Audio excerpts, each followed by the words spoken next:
నమోదైంది. రిమాండ్లో మృతి చెందిన కర్ల రాజేష్ కుటుంబాన్ని పరామర్శించారు ఆర్ఎస్ ప్రవీణ్. సూర్యాపేట జిల్లాలో సీఎంఆర్ఎఫ్ చెక్ విషయంలో చిలుకూరు పోలీస్ స్టేషన్లో కేసు నమోదు. రిమాండ్లో మృతి చెందిన కర్ల రాజేష్ కుటుంబాన్ని పరామర్శించి కుటుంబ ఆర్థిక పరిస్థితులను అడిగి తెలుసుకొని న్యాయం జరిగేలా చేసి కుటుంబాన్ని అన్ని రకాలుగా ఆదుకుంటామని బీఆర్ఎస్ పార్టీ ప్రధాన కార్యదర్శి ఆర్ఎస్ ప్రవీణ్ కుమార్ వెల్లడించారు. ఈరోజు మరి కోదాడ పట్టణంలో ఏర్పాటు చేసిన ఈ ప్రత్యేకమైన మీడియా సమావేశానికి వచ్చిన ప్రింట్ మరియు ఎలక్ట్రానిక్ మీడియా మిత్రులందరికీ కూడా హృదయపూర్వక ధన్యవాదాలు. దయచేసి సెల్ ఫోను సైలెంట్ పెట్టుకుని. ఈరోజు కోదాడ పట్టణంలో ఏర్పాటు చేసిన ప్రత్యేకమైన మీడియా సమావేశానికి వచ్చిన ప్రింట్ మరియు ఎలక్ట్రానిక్ మీడియా మిత్రులందరికీ కూడా హృదయపూర్వక ధన్యవాదాలు. ఈరోజు మరి బీఆర్ఎస్ పార్టీ తరఫున మేమందరం కూడా ఈ కుటుంబానికి, కర్ల రాజేష్ కుటుంబానికి ఘనమైన నివాళి అర్పించి ఆ కుటుంబానికి ఓదార్పు ఇవ్వడం కోసం ఇక్కడికి రావడం జరిగింది. చాలా బాధగా ఉంది.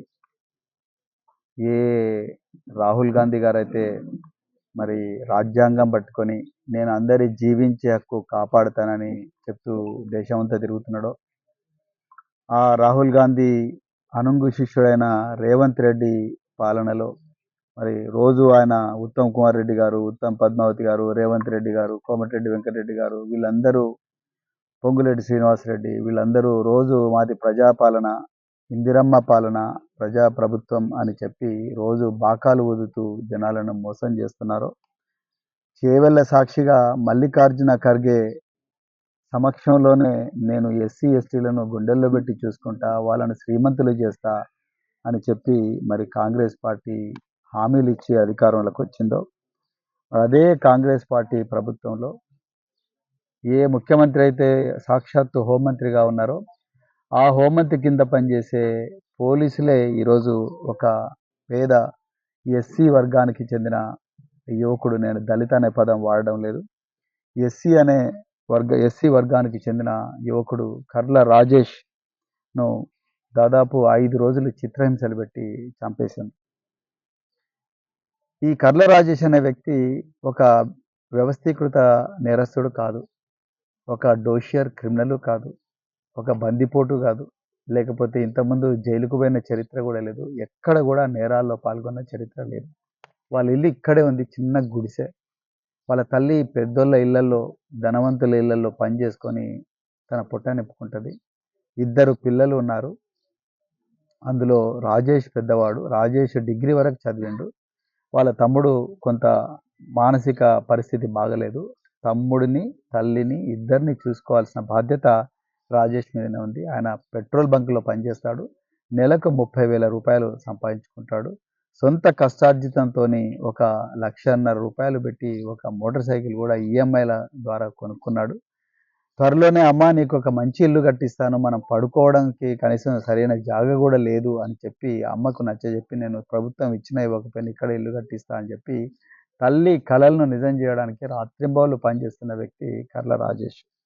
అయితే మరి ఇతన్ని ఒక 2 సంవత్సరాల క్రితం గత ప్రభుత్వంలో 2022 సంవత్సరంలో ఎమ్మెల్యే గారి క్యాంప్ ఆఫీస్లో పనిచేస్తున్న కొంతమంది వ్యక్తులు వాళ్ళ అత్యాశకులోనే ఏవైతే ఈ సీఎంఆర్ఎఫ్ చెక్కులు, అనారోగ్యంకు ట్రీట్మెంట్ అయిన తర్వాత వచ్చే ఆరోగ్యశ్రీ కింద వచ్చే సీఎంఆర్ఎఫ్ చెక్కులు కానీ, మిగతా చెక్కులు కానీ, ఆ చెక్కులు బట్వాడా కానీ చెక్కులు ఏవైతే ఉన్నాయో ఆ చెక్కులను బాధితులకు ఇవ్వకుండా వీళ్ళు పన్నాగం బన్ని మరి వాళ్ళు వీటిని వాళ్ళ అకౌంట్లలోకి వేసుకున్నారు. అయితే చిలుకూరు ప్రాంతంలో కె రాజేష్ అంటే కొడారు రాజేష్ అనే వ్యక్తి, ఆయన పేరు మీద 1,00,000 రూపాయల చెక్ ఆయన ఏదో కేసినేని హాస్పిటల్లోనో లేకపోతే ఇంకేదో హాస్పిటల్, కామినేని హాస్పిటల్లో అనారోగ్యానికి ట్రీట్మెంట్ చేసుకుంటే 1,00,000 రూపాయలు సీఎంఆర్ఎఫ్ చెక్ వచ్చింది. గత ప్రభుత్వంలోనే వచ్చింది. ఆ చెక్కును వీళ్ళు మరి ఎమ్మెల్యేకు తెలవకుండా వీళ్ళు ఒక కుట్ర చేసి వాళ్ళు ఆ కె రాజేష్ అనే పేరు ఉండే వ్యక్తి కోసం చూసిండ్రు. ఈ 3 నిందితుల నెట్వర్క్లో ఈ కర్ల రాజేష్ ఆయన పేరు వాళ్ళ కాల్ లిస్ట్లో ఉండడం వల్ల నాకు ఒక ఫ్రెండ్ ఉన్నాడు కర్ల రాజేష్ అని, ఆయనకు ఒక అకౌంట్ ఉంటుంది, నేను ఆయన దగ్గర నుంచి ప్రయత్నం చేస్తానని చెప్పేసి ఇతనికి ఆ విషయం అంతా చెప్పకుండా నమ్మబలికి నీకు చెక్ ఇస్తాము, నీకు అకౌంట్లోకి డబ్బులు పడితే ఆ డబ్బులు మళ్ళీ మాకు వెంటనే ఇచ్చేసేయి అని చెప్తే ఈ యువకుడు అమాయకంగా నమ్మి ఆ డబ్బులు ఆయనకు అకౌంట్లో వచ్చినాయి. ఆయనకి ఇంతకు మించి ఇంతకు ఏమీ తెలియదు. నిజంగా నేను పోలీసుల రిమాండ్ రిపోర్ట్ కూడా చూశాను. పోలీసుల స్టేట్మెంట్ ఆధారంగానే నేను మాట్లాడుతున్నాను. నేను ఏదో సొంత కవిత మాట్లాడుతలేను, అనవసరంగా అభండాలు కూడా వేయను నేను. వాళ్ళ అమ్మగారు కూడా అదే చెప్తున్నారు. సో నాకు ఇవన్నీ తెలియవు ఆయనకు. సో ఆయన అకౌంట్లో నుంచి మనీ ట్రాన్స్ఫర్ అయింది. మనీ ట్రాన్స్ఫర్ అయిన తర్వాత ఆ వెంటనే ఆ అకౌంట్లో నుంచి మళ్ళీ వాళ్ళు ఆ నిందితులు ఎవరైతే చెడపంగు నరేష్ అనే వాళ్ళు, ఇంకా వంశాన్ని, ఇంకెవరెవరు ఉన్నారు నిందితులు, వాళ్ళందరూ కూడా అమౌంట్లు వెంటనే తీసేసుకున్నారు. సో మరి 22లో జరిగింది, మనం 2025లో ఉన్నాము. 2025లో ఈ కొడారు రాజేష్ అనే వ్యక్తి కంప్లైంట్ ఇస్తే ఆ కంప్లైంట్ బేస్ మీద ఎఫ్ఐఆర్ చేసిండ్రు. పోలీసు వాళ్ళు ఎవరైనా చేస్తారు. నేను కూడా పోలీస్ డిపార్ట్మెంట్లో 26 సంవత్సరాలు చేసిన కాబట్టి ఎవరైనా సమాచారం ఇస్తే ఎఫ్ఐఆర్ చేస్తారు. ఎఫ్ఐఆర్ చేసిన తర్వాత నిందితులను తీసుకొచ్చిండ్రు. సో నిధుల కన్నా ముందు ఎవరి ద్వారా సో ఒక్క నిమిషం తల్లి. సో ఈ విధంగా మరి శవం తీసుకొచ్చిండ్రు. నేను ఇలా ఏమడుగుతున్నా అంటే, నిజానికి ఒక పోలీస్ ఆఫీసర్గా ఆలోచించిన కర్ల రాజేష్కు ఈ నేరం చేయాలనే ఆలోచన లేదు.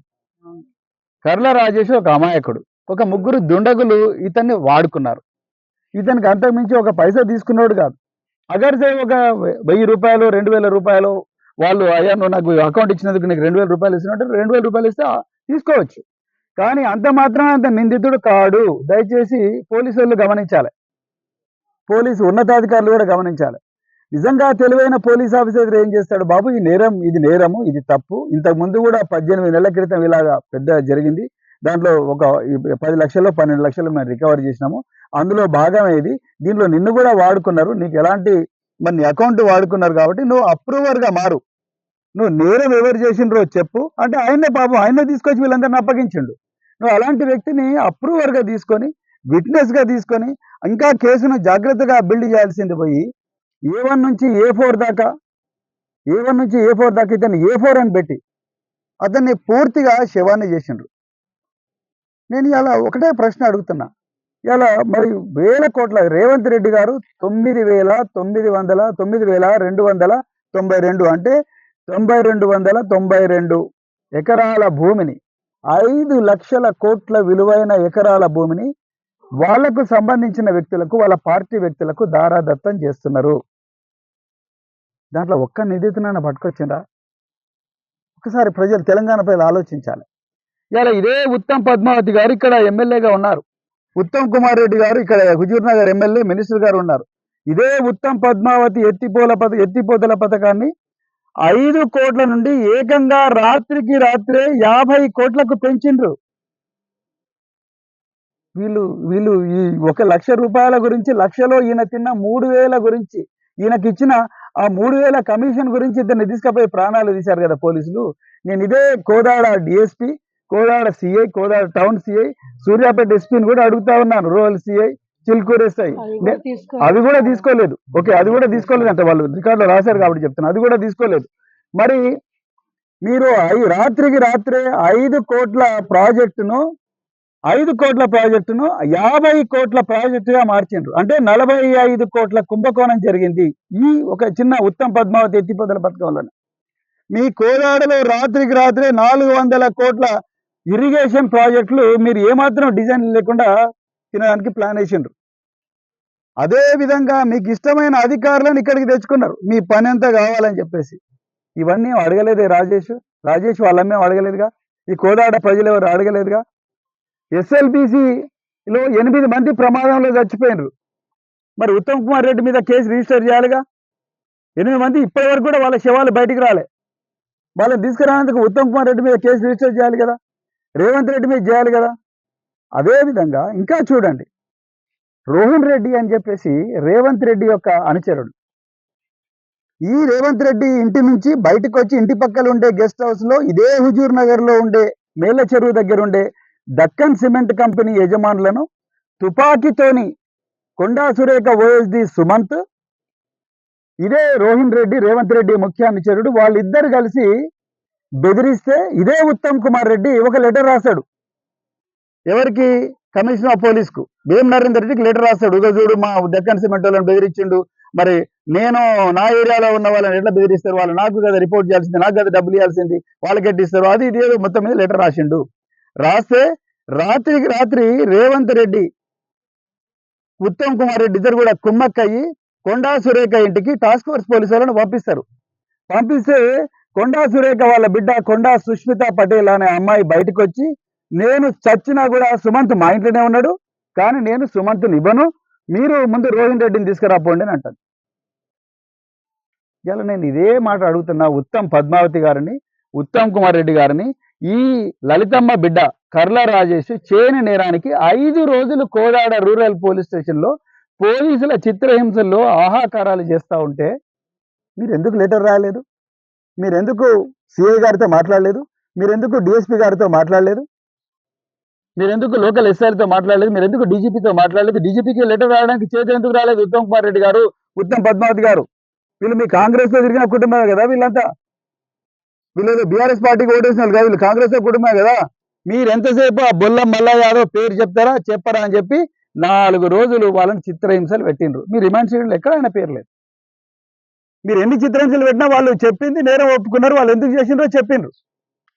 అంటే మీరు రాజకీయంగా వాళ్ళని మీరు వాడుకోవాలని ఈ కేసును, వాళ్ళని ఇబ్బంది పెట్టి ఈ బిడ్డ ప్రాణం తీసిండ్రు. మరి మీరు దక్కన్ సిమెంట్ వాళ్ళ కోసం లెటర్ రాసినప్పుడు ఈ కర్ర రాజేష్ గురించి ఎందుకు లెటర్ రాయలేదు ఉత్తమ్ కుమార్ రెడ్డి గారు? ఇవాళ ఇక్కడ ఉన్న డిఎస్పీ శ్రీధర్ రెడ్డి, ఈయన చేయని దుర్మార్గం అంతా ఇంత కాదు. ఈయన కనుసన్నల్లోనే కర్ల రాజేష్ మీద చిత్రహింసలు జరిగినాయి. రోజు మీరు సెట్ కాన్ఫరెన్స్ పెట్టుకుంటారు, రోజు మీరు టెలికాన్ఫరెన్స్ పెట్టుకుంటారు. టెలికాన్ఫరెన్స్ పెట్టుకున్నప్పుడు డీకే బస్సు ఏదైతే జడ్జిమెంట్ ఉందో జడ్జిమెంట్ ప్రకారం లాకప్ లో ఇవన్నీ పెట్టకూడదు, పెట్టినా దాన్ని ఫార్మలైజ్ చేయాలి, చేసి వాళ్ళ కుటుంబ సభ్యులకు చెప్పాలి, వాళ్ళకి లాయర్లకు యాక్సెస్ ఇవ్వాలి. ఇవన్నీ డీకే బస్సు కేసులో ఉన్నాయి. ఈ డీకే బస్సు కేసులో మరి తల్లిని కల్పించాలి కదా, ఆయనకు సరైన వైద్య సదుపాయం ఇక్కడ పోలీస్ స్టేషన్లు ఇవ్వాలి కదా, అదేవిధంగా లాయర్కు యాక్సెస్ ఇవ్వాలి కదా. అవన్నీ ఇవ్వకుండా 5వ తారీఖు నాడు ఉదయం నుంచి 10వ తారీఖు దాకా ఆ అబ్బాయిని అక్కడే పెట్టుకున్నారు. మరి ఎక్కడుంది చట్టం? ఎక్కడున్న సీసీ కెమెరాలు? 3 పోలీస్ స్టేషన్లు తిప్పారు. ఆ డిఎస్పీకి ఇవాళ ఉత్తమ్ కుమార్ రెడ్డి ఒక గొప్ప బహుమానం ఇచ్చిండు. ఎస్సీలను చంపినందుకు గొప్ప బహుమానం ఇచ్చిండు. ఇక్కడ నుంచి కోదాడ నుంచి తీసి ఆయన తీసుకుపోయి సివిల్ సప్లై షాపులో మళ్ళీ డిఎస్పీ ఇచ్చిండట. అక్కడ మంచిగా డబ్బులు చేసుకో, నేను 1000 కోట్లు తింటున్నా, ఆ కోట్లలో నువ్వు కూడా తిను, మన ఇద్దరం ఒకటే కదా అని చెప్పి ఇచ్చిండు. మేము మన ఇద్దరం ఒకటే కదా, నువ్వు నేను ఇద్దరం కలిసి తిందామని చెప్పి సీదా కోదాడ నుంచి తీసుకుపోయి సివిల్ సప్లై షాపులో తన పక్కన కూర్చోబెట్టుకున్నాడు ఉత్తమ్ కుమార్ రెడ్డి.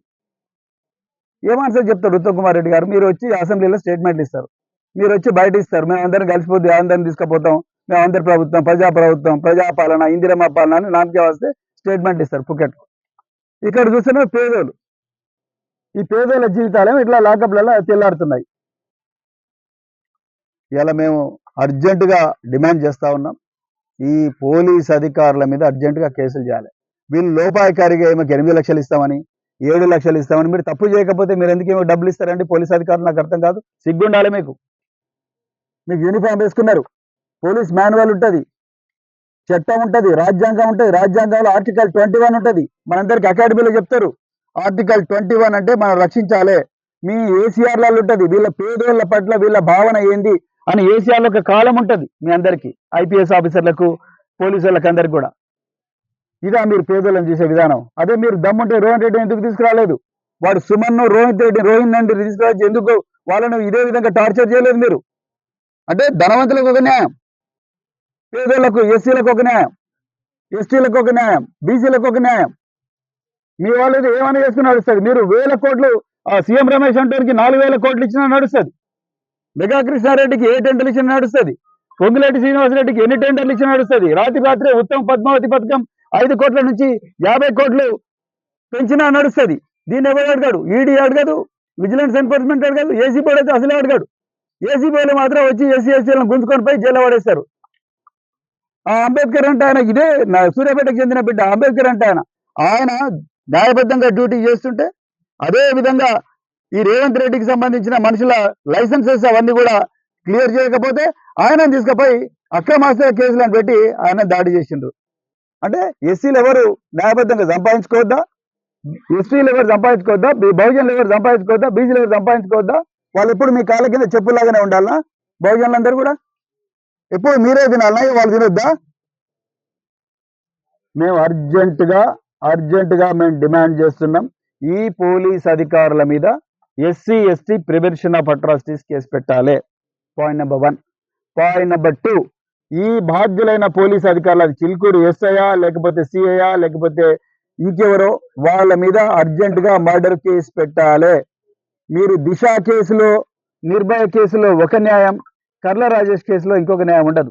నిన్న నేను షాద్నగర్ పోయి వచ్చిన. షాద్నగర్లో ఎర్ర రాజశేఖర్ అనే ఒక ఎస్సీ యువకుని పోలీసుల ముందరనే, పోలీసుల సహకారంతోనే తీసుకుపోయి మర్డర్ చేసి బాడీని అంతా కాలబెట్టిండ్రు.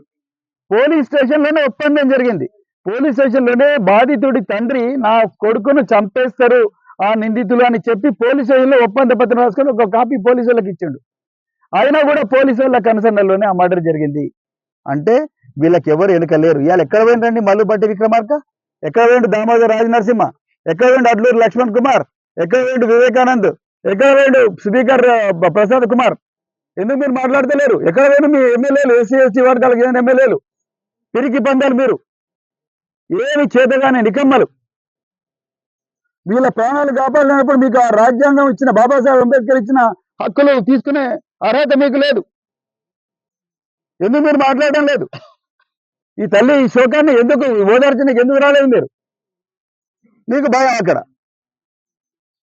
ఇవాళ మేము అర్జెంటుగా SC ST prevention of atrocity case కింద పోలీసు అధికారుల మీద కేసు పెట్టాలి. దీన్ని మర్డర్ కేసుగా మార్చాలి. అదేవిధంగా ఈ తల్లి స్టేట్మెంట్ ఇంతవరకు రికార్డ్ చేయలేదు. ఈ తల్లి స్టేట్మెంట్ రికార్డ్ చేయాలి. ఇతని మీద ఘోరంగా టార్చర్ జరిగింది. ఆ టార్చర్ జరిగినందుకు గాను ఈ పోస్ట్ మార్టం మళ్ళీ రీపోస్ట్ మార్టం చేయాలి. ఎగ్జూమ్ చేసి బాడీని రీపోస్ట్ మార్టం చేయాలి. అదేవిధంగా ప్రతిసారి కూడా ఈ లాకప్ డెత్లలో, తర్వాత ఈ కులాంతర వివాహాలు చేసుకున్న కేసుల్లో, అదేవిధంగా ఆస్తి కోసం జరుగుతున్న ఈ తగాదుల్లో, లేకపోతే పేదలు ప్రశ్నించిన ప్రతిసారి కూడా వాళ్ళను చాలా మంది కూడా దౌర్జన్యం చేస్తా ఉన్నారు. ఈ కాంగ్రెస్ పార్టీలో మరింత ఎక్కువగా దౌర్జన్యం అయిపోయింది. అందుకొరకు అర్జెంటుగా గ్రే హౌండ్స్ తరహా ఒక ప్రత్యేక రక్షణ దళం, కమాండో రక్షణ దళం ఈ ఎస్సీ ఎస్టీ వర్గాలను రక్షించడం కోసం ఏర్పాటు చేయాలి. అర్జెంటుగా ఏర్పాటు చేయాలి. అదేవిధంగా ఏవైతే తీవ్రమైన కేసులు ఉన్నాయో, కుటుంబాలు భయంతో బిక్కు అంటున్నాయో, వాళ్ళకి ఆయుధాల లైసెన్సులు ఎస్సీ సప్లాన్ కింద ఇవ్వాలి. మేము డిమాండ్ చేస్తున్నాం. వాళ్ళకి ఆయుధాలు పోలీస్ వెరిఫికేషన్ చేయండి. అత్యంత తీవ్రమైన కేసులో మీరే తర్ఫీదు ఇవ్వండి, ఇచ్చి వాళ్ళకి ఆయుధాల లైసెన్స్ ఇవ్వండి. ఎందుకంటే మీరే చంపుతున్నారు. కాపాడాల్సిన పోలీసులే చంపుతుంటే మరి వాళ్ళకి రక్షణ ఎక్కడి నుంచి ఉన్నది? ఈరోజు చట్టం ఏం చెప్తున్నది? ప్రాణాలు కాపాడుకోమని చెప్తున్నది. చట్టమే చెప్తున్నది ప్రాణాలు కాపాడుకోండి, మీ ప్రాణాలు ప్రమాదంలో కాపాడుకోండి. కాపాడుకోవాలంటే మాకు తప్పదు. మీరు ఇంత ఘోరంగా కుళ్ళబొడిచి చంపుతా ఉంటే మరి వేరే మార్గం ఏమున్నది? మీరే ఆయుధాల లైసెన్స్ ఇచ్చి మీరే ట్రైనింగ్ ఇవ్వండి. అర్జెంటుగా గ్రే హౌండ్స్ తరహా ఒక ప్రత్యేక రక్షణ దళం పెట్టాల్సిందే. అదేవిధంగా ఏ పోలీస్ అధికారులు అయితే న్యాయబద్ధంగా డ్యూటీ చేస్తున్నారో, ఆ న్యాయబద్ధంగా డ్యూటీ చేసి ఎస్సీ ఎస్టీ అట్రాసిటీ కేసుల్లో అద్భుతంగా శిక్షలు పడేటట్టు చేస్తున్నారో వాళ్ళందరికీ యాక్సిలరేటెడ్ ప్రమోషన్స్ ఇవ్వండి, వాళ్ళకు మెడల్స్ ఇవ్వండి, వాళ్ళకి మంచి మంచి పోస్టింగ్లు ఇవ్వండి. కానీ ఉత్తమ్ కుమార్ రెడ్డి లాగా కాదు. ఉత్తమ్ కుమార్ రెడ్డి ఎస్సీలను చంపిన శ్రీధర్ రెడ్డిని తీసుకుపోయి తన పక్కన కూర్చోబెట్టుకున్నాడు, మంచిగా పైసలు చేసుకో బిడ్డ అని చెప్పి. ఎందుకంటే నువ్వు నేను ఒకటే. అలాంటి వ్యవహారం కాదు ఇక్కడ. ఈ ఎస్సీ ఎస్టీ అట్రాసిటీ కేసులో అద్భుతమైన పని చేసి శిక్షలు తీసుకొచ్చిన, ఎవరైతే కన్విక్షన్ తీసుకొచ్చిన పోలీస్ అధికారులు కానీ ఎవరైతే ఉంటారో, జ్యుడిషియల్ ఆఫీసర్స్ ఉంటారో, వాళ్ళకి యాక్సిలరేటెడ్ ప్రమోషన్ ఇవ్వండి. అదేవిధంగా ఈ తల్లికి తప్పనిసరిగా ₹1 కోటి నష్టపరిహారం చెల్లించాలి. వాళ్ళని జైలుకు పంపించాలి. ఈ తల్లికి నష్టపరిహారం చేయాలి. ఇలా ఏం చేసుకొని బతుకుతుంది? ఈమె సంపాదించే కొడుకు పోయిండు, 30,000 నెలకు సంపాదించే కొడుకు ఇలా చచ్చిపోయిండు. ఇప్పుడు ఏం చేసుకొని బతకాలి? ఒక పిల్లగానికి ఏమో మత్స్య తింతం లేదు, ఇల్లు గుడిసె, ఎట్లా బతుకుతుంది? అర్జెంటుగా ప్రభుత్వం వీళ్ళకి ఇల్లు కట్టించాలి, వీళ్ళకి 5 ఎకరాల భూమి ఇవ్వాలి. ఈ ఇళ్లలో ఎవరైతే ఈ తల్లికే అర్హురాలు కాబట్టి ఈమెకే ఒక ప్రభుత్వ ఉద్యోగం ఇవ్వాలి, ఈమెకు ₹1 కోటి ఇవ్వాలి. ఉత్తమ్ పద్మావతి గారు, లేకపోతే మాత్రం మీకు ఈ ప్రాంతంలో తిరిగే అర్హత లేదు. నేను ఓపెన్ చెప్తున్నా, ఇది రాజకీయాలకు అతీతంగా చెప్తున్నా. మీకు ఈ ప్రాంతంలో తిరిగే వీళ్ళ ప్రాణాలు కాపాడలేనప్పుడు మీరు వచ్చి ఏ ముఖం పెట్టుకొని ఈ వర్గాలను ఓట్లు అడుగుతారండి? ఎమ్మెల్యే గారు మీరు ఏ ముఖం పెట్టుకొని మీరు తిరుగుతారు? ఉత్తమ్ కుమార్ రెడ్డి గారు ప్రజాపాలన అంటున్నారు. ఇది ప్రజల మీద ప్రతీకార పాలన. ఎక్కడ పోయింది మీ ఎస్సీ ఎస్టీ డిక్లరేషన్? ఎక్కడ పోయింది ఎస్సీ సప్లాన్ ఫండ్స్? అందుకొరకే ఈరోజు మరి వీళ్ళందరి మీద యాక్షన్ తీసుకోవాలని మరి బీఆర్ఎస్ పార్టీ తరఫున మేము సీరియస్ గా డిమాండ్ చేస్తున్నాం. అదేవిధంగా మరి ఈ రాష్ట్రంలో ఈ రేవంత్ రెడ్డి వచ్చిన తర్వాత ఎస్సీ ఎస్టీల మీద దాడులు విపరీతంగా అయినాయి. మేము తప్పకుండా దీన్ని ఒక దీర్ఘకాలిక పోరాటం చేసి ఈ పేద వర్గాల ప్రాణాలు ఎస్సీ ఎస్టీ బీసీలు మహిళలు పేదలు చిన్నపిల్లలు జూనైల్ హోమ్లో అయితే 9 మంది మీద సామూహిక అత్యాచారం జరిగింది. కనీసం ఒక మంత్రి పోయి పరామర్శించే పరిస్థితికి లేదు ఆ పిల్లలు. ఎంతసేపు ఎలక్షన్లో 2500 ఇచ్చి చీరలు ఇచ్చి లేకపోతే తాగిపిచ్చి 90 ml పెట్టి బెల్ట్ షాపులు పెట్టి మళ్ళీ తాగిపిచ్చి వీళ్ళని విగత జీవులు చేయడం బలహీనలను చేయడం తప్ప మీరు చేసేది ఏమన్నది? సో అందుకొరకే నేను మరి ఇవన్నీ చెప్తూ మరి రాబోయే రోజుల్లో రాజేష్ కుటుంబానికి న్యాయం జరిగేదాకా తప్పకుండా బీఆర్ఎస్ పార్టీ అన్ని ప్రజా సంఘాలను భావసారూప్యత ఉన్న అన్ని పార్టీలను కలుపుకొని వీరోచిత పోరాటం చేస్తుంది. రేవంత్ రెడ్డి, ఉత్తమ్ కుమార్ రెడ్డి, పొంగులేటి శ్రీనివాసరెడ్డి, అదేవిధంగా కోమటిరెడ్డి వెంకరెడ్డి, ఉత్తమ్ పద్మావతి వీళ్ళ ప్రభుత్వం ఏదైతే ఉన్నదో ఈ ప్రభుత్వం ఈ క్రూరమైన దౌర్జన్యకరమైన దోపిడీ ప్రభుత్వం కూరల నుండి ఈ పేద వర్గాలను కూడా కాపాడుకుంటామని ప్రతిజ్ఞ చేస్తూ మరొకసారి జై తెలంగాణ. అమ్మగారు కూడా చెప్తామ్మా, మీ పేరు లలిత కదా? లలితమ్మ గారు చెప్తున్నారు. సో సాయంత్రం 10 గంటల దాకా వచ్చి బాబు నువ్వు రా అంటే పోలీస్ స్టేషన్కి తీసుకొని పోయిండ్రు. సివిల్ దుస్తుల్లో వచ్చిన పోలీస్ స్టేషన్కి తీసుకొని పోయిండ్రు. మరి తీసుకుపోయిన తర్వాత ఆయనను మళ్ళీ 6 గంటల నుంచి నువ్వు మిగతా వాళ్ళని కూడా పిల్లంపు అంటే ఆయన మిగతా ఎవరైతే ఈయన చెక్కులోని డబ్బులు వేసుకొని ఎవరైతే ఈ చెడపంగు నరేష్ ఇంకెవరైతే ఉన్నారో వాళ్ళని పట్టించుంటే ఈయన చాలా అమాయకంగా వాళ్ళందరినీ దగ్గరికి తీసుకుపోయి వాళ్ళందరినీ పోలీస్ స్టేషన్కి అప్పచెప్పిండు. ఉదయం 5వ తారీఖు నాడు ఉదయం మళ్ళీ స్నానం చేసి నాస్తా చేసి ఇతను పోలీస్ స్టేషన్కి పోయిండు. తర్వాత 11వ తారీఖు నాడు 12వ తారీఖు నాడు శవమై ఇంటికి వచ్చిండు. ఈ తల్లి 16వ తారీఖు నాడు ఈ తల్లి 5 రోజులు కోదాడ రూరల్ పోలీస్ స్టేషన్లో, కోదాడ టౌన్ పోలీస్ స్టేషన్లో, టౌనా రూరల్ కోదాడ రూరల్ పోలీస్ స్టేషన్లో ఈ తల్లి ప్రతిరోజు కొడుకుని చూడడానికి పోతుంది. 2 సార్లు మాత్రమే మనం చూడనిచ్చిండ్రు, ఒక్కసారి మాత్రమే చూడనిచ్చిండ్రు.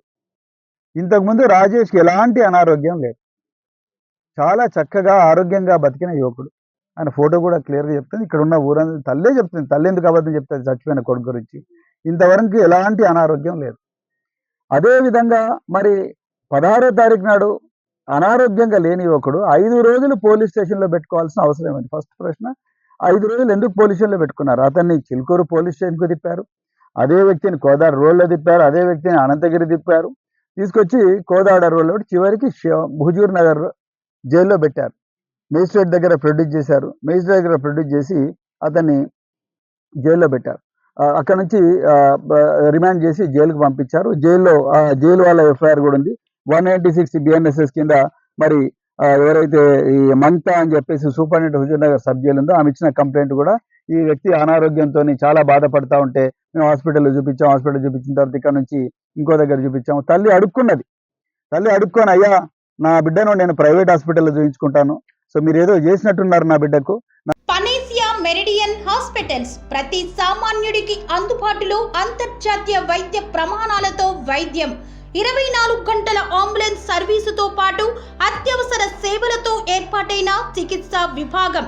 మా దగ్గర గుండె సంబంధిత, మూత్రపిండ, కాలేయ, కంటి జబ్బులకు, మోకాళ్ల శస్త్ర చికిత్సతో పాటు COVID-19, బ్లాక్ ఫంగస్ వంటి వైరస్లకు, అన్ని రకాల ఆరోగ్య సమస్యలకు నమ్మకమైన అత్యాధునిక వైద్య చికిత్సను అందిస్తున్న హాస్పిటల్ పనేసియా మెరిడియన్ హాస్పిటల్స్. మీ ఆరోగ్య సమస్య ఏదైనా ఇప్పుడు పరిష్కారం సాధ్యం. సంపూర్ణ ఆరోగ్యం కోసం సంప్రదించండి Panacea Meridian Hospitals, opposite Bheeramguda Kaman, RC Puram, Sangareddy district, pin code 502032. సంప్రదించాల్సిన ఫోన్ నెంబర్ 0845524177 మరియు 7893757770.